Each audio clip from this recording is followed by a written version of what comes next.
কেন আত্মহত্যা করতে গেল দাদা? দাদা, ও গড, দেরি হয়ে যাচ্ছে আর এখনই এই খবরটা না দিলে চলছিল না। কিন্তু এটা আমায় কেন বলতে এসেছো?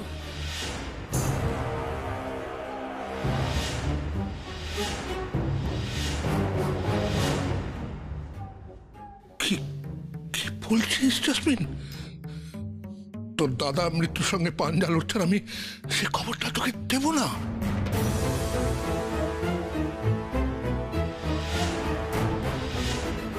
নিজের দাদার এত বড় খারাপ খবরে জেসমিন দিদি বিরক্ত হলেন? হে মা বিশালাক্ষী, ও কি মানুষ? তৃপ্ত বাসুকে সরিয়ে দিতে হবে দিদি। সরিয়ে মানে? একেবারে চিরকালের মতো। আর সেটা করতে হবে আজই, এখনই, যাতে ত্রিনয়নী সেটা আগে থেকে দেখে আটকাতে না পারে।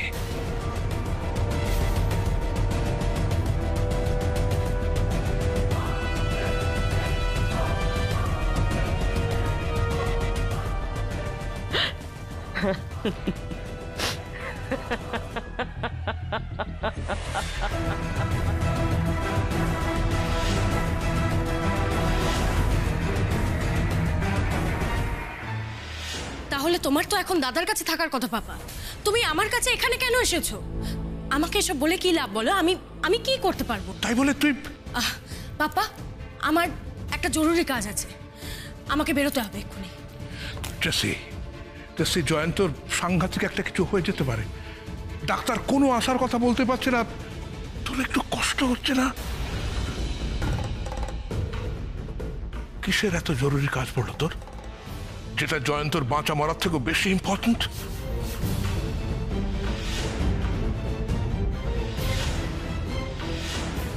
কোথায় যাচ্ছিস তুই? পাপা, আমি সব কথা তোমায় জানাতে বাধ্য নই, সরো বলছি। এত সহজে আমি তোকে যেতে দেবো না জেসি।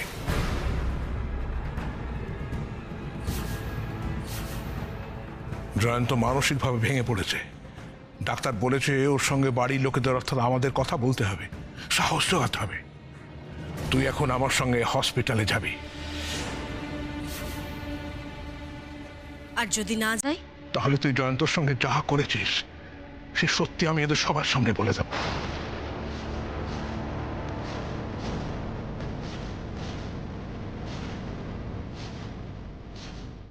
বন্ধু, এই তো দেখছি খেলা ঘুরে গেল পুরো।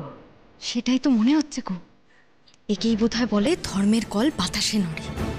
কিন্তু এতে তো আমরাও মুশকিলে পড়লাম বন্ধু। ওদিকে জয়ন্তবাবু মৃত্যুর সাথে পাঞ্জা লড়ছেন, আর এদিকে যদি জেসমিন দিদি বাড়ি থেকে না বেরোন তাহলে তো আমরা জানতেও পারবো না যে উনি কোথায় যাচ্ছে আর আসলে মানুষটা কে, কি বিপদেশে পড়েছে, কোথায় আছে, কিচ্ছু জানতে পারবো না। কি আবল তাবল বকছো পাপা? তুমি আমার সাথে বাইরে চলো, আমি বাইরে গিয়ে তোমায় না, কথা। আমি জানি বাইরে গেলেই তুই কোনো আছিলায় বেরিয়ে যাবি। যা বলার এইখানে দাঁড়িয়ে বল। তুই আমার সঙ্গে জয়ন্তর কাছে যাবি। কেন বুঝতে পারছো না পাপা? আমার পক্ষে এখন দাদাকে দেখতে যাওয়া সম্ভব নয়।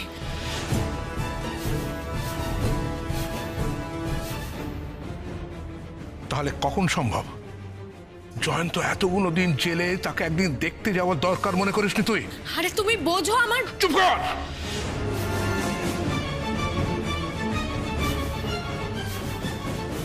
একদম চুপ। অনেক স্বার্থপরতা করেছিস। আর কত? ভুলে গেলি ছেলেটা যা করেছে তোর জন্য করেছে, মুখ খোলেনি কখনো। তুই যাতে ভালো থাকিস তাই ও সবার কাছে খারাপ সেটেছে। তুই দিব্যি ঘুরে বেড়ালি আর সাজা কাটলো। জানিস জেলের ঘরটা কতটুকু, কি খেতে দেয়, কাদের সঙ্গে থাকতে দেয়? কোনোদিন জানতে চেষ্টা করেছিস একবার? আমার সন্দেহটাই তাহলে সত্যি, জেসমিন দিদির পাপের ফল ভোগ করছেন জয়ন্তবাবু। ও গড, নয়নরা তো সব শুনছে।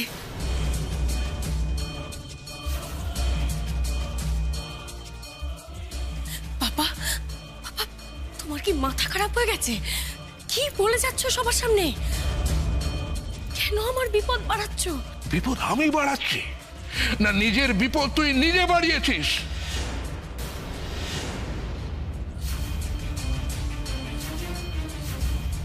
তুমি যাবে এখান থেকে? তুই কি ভেবেছিস তোর হুমকিতে আমি এখান থেকে চলে যাব? না, আমি যাব না। তুই এক্ষুনি আমাকে বলবি তুই আমার সঙ্গে এখন জয়ন্তকে দেখতে যাবি কি না। জয়ন্ত কিন্তু ঘোরের মধ্যে বারবার বলছে যাবার আগে ও সমস্ত হিসেব মিটিয়ে দিয়ে যাবে। এখন যদি ও পুলিশের কাছে সবকিছু ফাঁস করে দেয় তাহলে তোর... চুপ চুপ করো, তুমি চুপ করো প্লিজ, চুপ চুপ চুপ।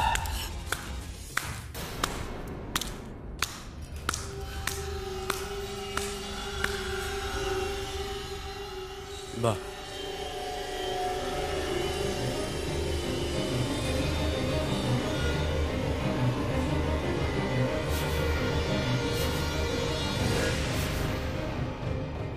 ঠাম্মির মুখে শুনেছি এই জন্মের পাপের ফল মানুষ সেই জন্মেই পেয়ে যায়।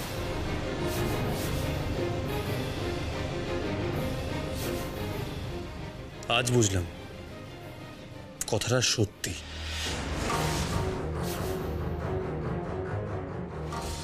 তাহলে জাসমিন, জয়ন্ত সুইসাইড অ্যাটেম্প করেও এখন বলছে যে হিসেব মেলাতে শুরু করবে, একের পর এক অনেক হিসেব মেলাবে। তুমি রেডি তো?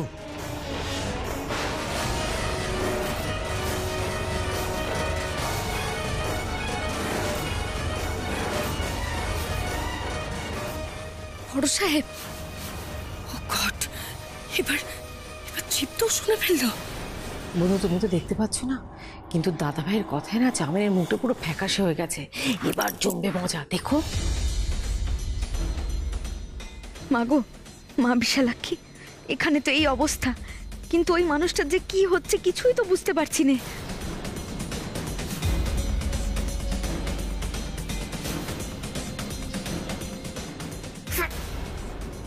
ওনাকে যেন বিপদে ফেলো নে মা।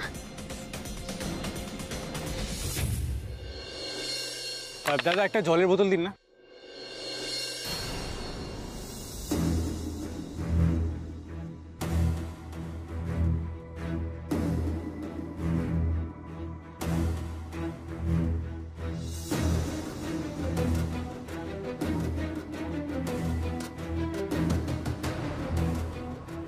এ কি চুরি? চুরি কোথা থেকে এলো?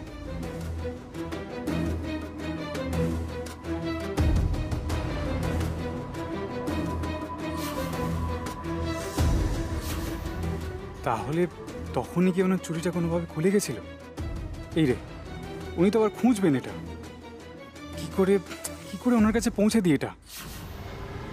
না না, আমি থানাতেই যাই একবার। ওখানেই তো দেখা হয়েছিল ভদ্রমহিলার সাথে। যদি উনি এটার খোঁজে একবার থানায় আসেন। কি যেন নাম ছিল থানাটার? থানাটার নাম রাইট মোহনপুর থানা যাব। রাইট। অটো।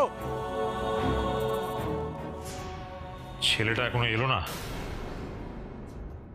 এরকম একটা অ্যাড দেখলে তোর আসা উচিত ছিল, নাকি একটা চোখেই পড়লো না?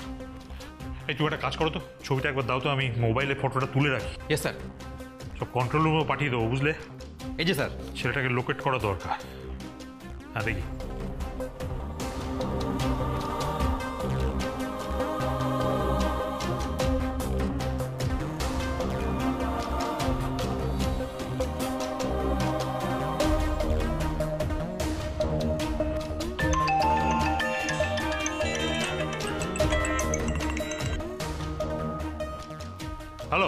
Hello sir.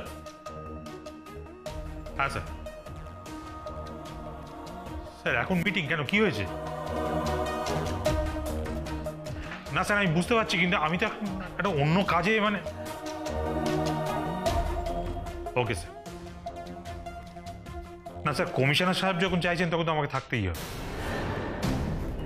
হ্যাঁ স্যার, আমি আসছি। আমাকে একটু বেরোতে হবে, বুঝলে? এসপি সাহেব ফোন করেছিলেন, একটা আর্জেন্ট মিটিং হবে, বড় বড় সব মিটিংয়ে বসবেন, কমিশনার সাহেব চাইছেন আমি ওখানে থাকি। কিন্তু স্যার এত রাতে মিটিং, সিরিয়াস কিছু? হ্যাঁ নিশ্চয়ই সিরিয়াস কিছু, আমাকে ফোনে কিছু বললেন না। উপায় নেই, কর্তার ইচ্ছেতেই কর্ম, বুঝলে তো। ছেলেটাকেও লোকেট করা প্রয়োজন। তুমি একটা কাজ করবে তো, ছেলেটা যদি বাই চান্স থানায় আসে তুমি ওকে বসিয়ে রেখে দেবে, আমি যতক্ষণ না ফিরছি ততক্ষণ। আর আমার যদি ফিরতে দেরি হয়,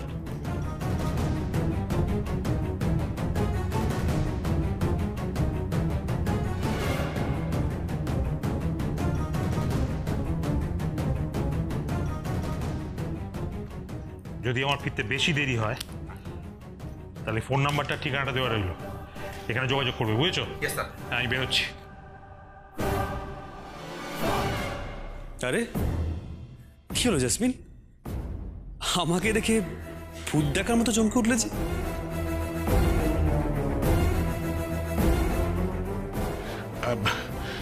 আমি এখন যাচ্ছি, আমাকে জয়ন্তর কাছে যেতে হবে। তুই ভেবে দেখ তুই কি করবি। দাঁড়ান,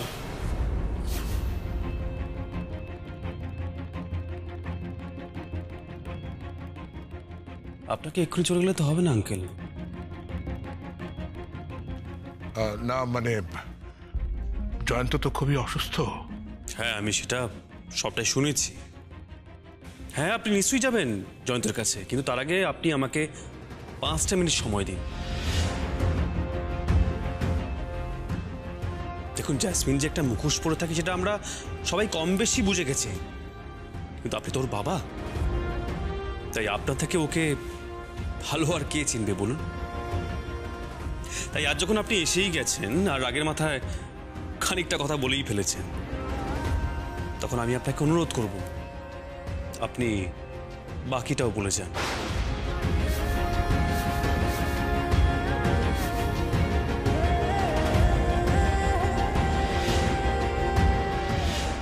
ওর আসল চরিত্রটা কি যেটা আপনি নিজের মুখে আমাদের ক্লিয়ার করে দিয়েছেন। দীপ্ত তুমি আমার Just shut up! আমি তোমার সাথে কথা বলছি, আমি তোমার বাবার সাথে কথা বলছি।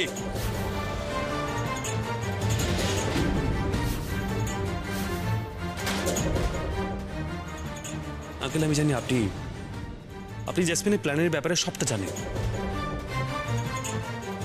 ও কি করছে না করছে, ওর উদ্দেশ্যটা কি, আপনি সবটা জানেন, আমি জানি।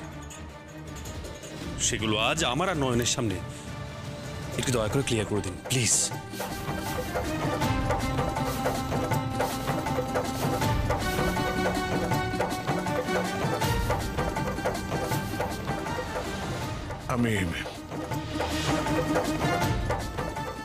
আমার কথা কোনো শেষ হয়নি। আপনাকে আজকে সবটা কনফেস করতেই হবে আঙ্কেল। দেখুন আপনি বা জেসমিন এবারে কিন্তু নাটক করে পার পাবেন না।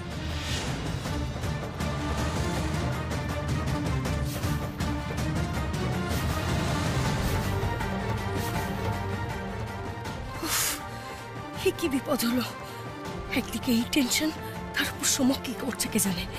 ওকে তো আমি ফার্ম হাউসে আসতে বলেছি 10টায়, কি করি এখন?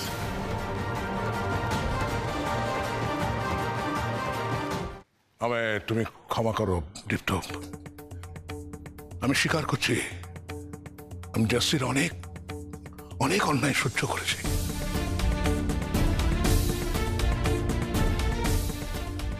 ভেবেছি একমাত্র মেয়ে, যখন যা চেয়েছে দিয়েছি যাতে ও কষ্ট না পায়, কিন্তু আমার অন্যায়ের ফল কি হলো দেখো।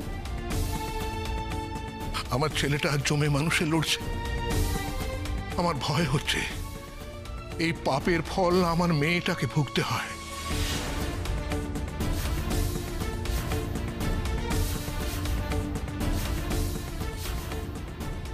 এই করতে গিয়ে জেসমিন দিদির বেরোনোটাই পিছিয়ে যাচ্ছে। জেসমিন দিদি না বেরোলে আমি তো এই মানুষটাকে বাঁচাতেই পারবো না। কাকাবাবু, কাকাবাবু আমি আপনার মনের অবস্থাটা বুঝতে পারছি, কিন্তু আপনার যা বলার তা আপনি পরে বলবেন। দেখুন দেখুন জেসমিন দিদিকে এখন বেরোতে হবে, তার উপর উনি সন্তান সম্ভবা, সময় না খেলে ওনার তো শরীর খারাপ করবে। বলুন ওনাকে বাইরে যেতে দিন, উনি বাইরে খেতে যাবেন।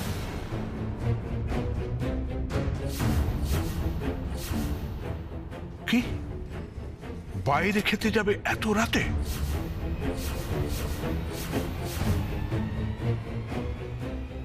এমন কিচ্ছু রাত হয়নি পাপা।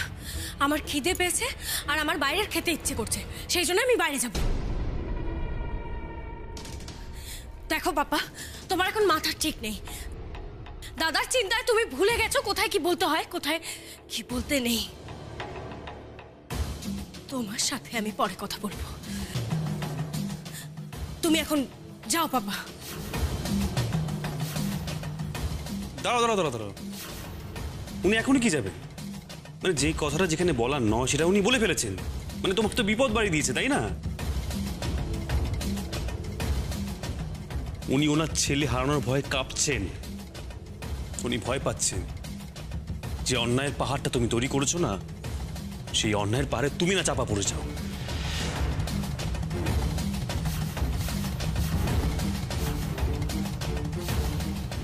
এবার তো ওনাকে বলে যেতেই হবে যে তুমি কি কি অন্যায় করেছো,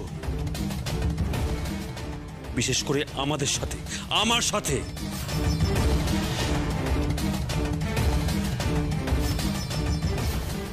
আঙ্কেল, আপনি নিশ্চয়ই জানেন যে জেসমিন মা হতে চলেছে, আর সেই সন্তানের বাবা আমি নই।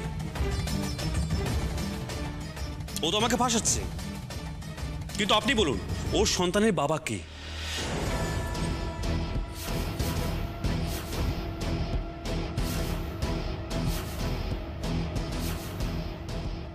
পাপা তুমি যাও এখান থেকে, এক্ষুনি যাও। তুমি দীপ্তর কথা কেন দাঁড়িয়ে দাঁড়িয়ে শুনছো? ও আমার সন্তানের পিতৃত্ব অস্বীকার করতে চাইছে, তুমি সেটা বুঝতে পারছো না? বাবা তুমি এসো এখন, প্লিজ। দাঁড়ান আঙ্কেল, আপনি যাবেন না। আপনি প্লিজ বলুন, কোনো ছেলের সাথে কি ওর কোনো সম্পর্ক ছিল যার দায় ও আমার ঘাড়ে চাপাতে চাইছে?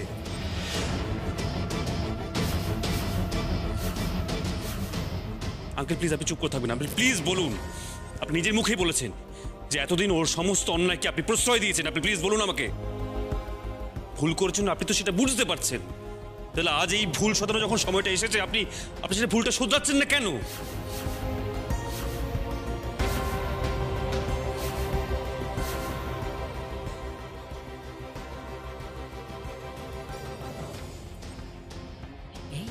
চাউমিন হেভি কেস খেয়েছে গো।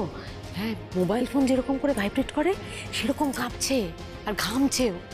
ঠিক হয়েছে, ওর বাবাই বলে দেবে আসল ছেলেটার নাম, আর দাদা ভাই অসম্মান থেকে মুক্তি পাবে। ঠিক। আপনার মুখ দেখে আমি কিন্তু বুঝতে পারছি আপনি সবটা জানেন। আঙ্কেল প্লিজ আপনি বলুন আমাকে সবটা, প্লিজ বলুন, প্লিজ।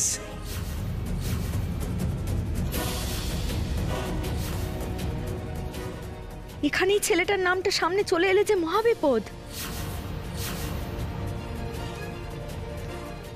পুরোনো ফার্ম হাউসের বাইরে ওটা আমায় পৌঁছে দেবে, আর রাত 10টা 15 মানে কিন্তু রাত 10টা 15 লেট যেন না হয়।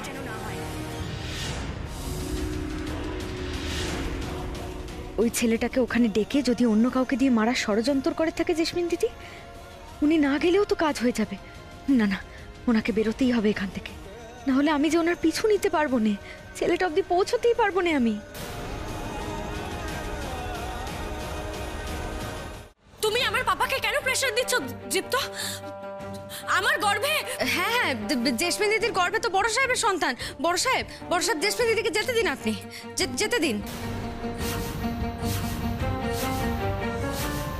হোয়াট? নরেশ, তুমি কি বলছো? তোমার কি মাথা খারাপ হয়ে গেছে নাকি? বড় সাহেব, আমার মাথা ঠিক আছে। জেসমিন দিদিকে দয়া করে যেতে দিন, ওনার খাবার সময় হয়ে গেছে। আমার কথাটা একটু শুনুন। রাইট রাইট রাইট, নয়ন একদম ঠিক কথা বলেছে।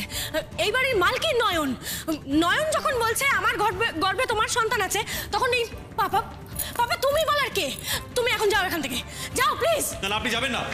কাকাবাবু, বড় সাহেবের কথা শুনতে হবে না, দয়া করে আপনি যান। চুপ করো নয়ন, তুমি প্লিজ চুপ করো। তোমরা অনেক খাম খেলে আমি কিন্তু সহ্য করেছি, আর নয়। আঙ্কেল আমি বলছি আপনি যাবেন না। আপনি প্লিজ বলুন ছেলেটার নামটা, প্লিজ বলুন আপনি।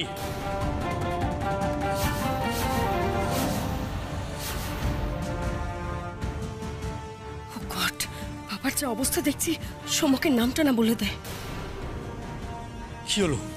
প্লিজ বলুন। আমি আঙ্কেল আপনি প্লিজ বলুন, প্লিজ চুপ করে থাকবেন না, প্লিজ বলুন আপনি। আমি শাট আপ!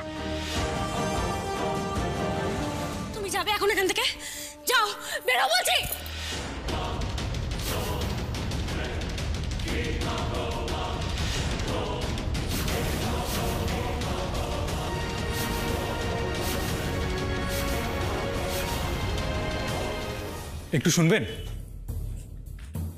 বলছিলাম একটু আগেই একজন মহিলা কি এটা তো আমার স্কেচ মনে হচ্ছে। এখানে আমার স্কেচ কি করছে? আরে তাই তো, বড়বাবু তো আপনাকে হন্যে হয়ে খুঁজছেন। একটু আগে এলেই তো। না না, কিন্তু কিন্তু কেন, মানে উনি আমাকে খুঁজছেন কেন? জেসমিনের সন্তানের হারিয়ে যাওয়া বাবার অ্যাড বেরোলো, তারপর পুলিশ আমাকে খুঁজছে। আমার আমার স্কেচ করানো হয়েছে। এর মধ্যে কোনো গন্ডগোল নেই তো? আপনাদের নিশ্চয়ই কথা ভুল হচ্ছে, আমি আসি। আরে আপনি, আপনাকে তো ওই মহিলা খুঁজছে। তাছাড়া স্যারের হেল্প নিয়ে উনি আপনার ছবিও আঁকিয়েছেন। স্যারকে ফোন করো। কোন তাড়াতাড়ি ফোন করো। কোন মহিলা আমাকে খুঁজছেন?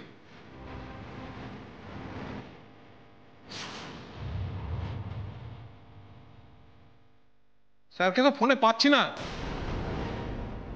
আরে বাবা, স্যার তো আরো একটা নাম্বার দিয়ে গেলেন, সেই নাম্বারটায় ফোন করো।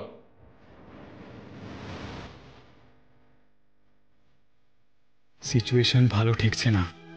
I just have to leave.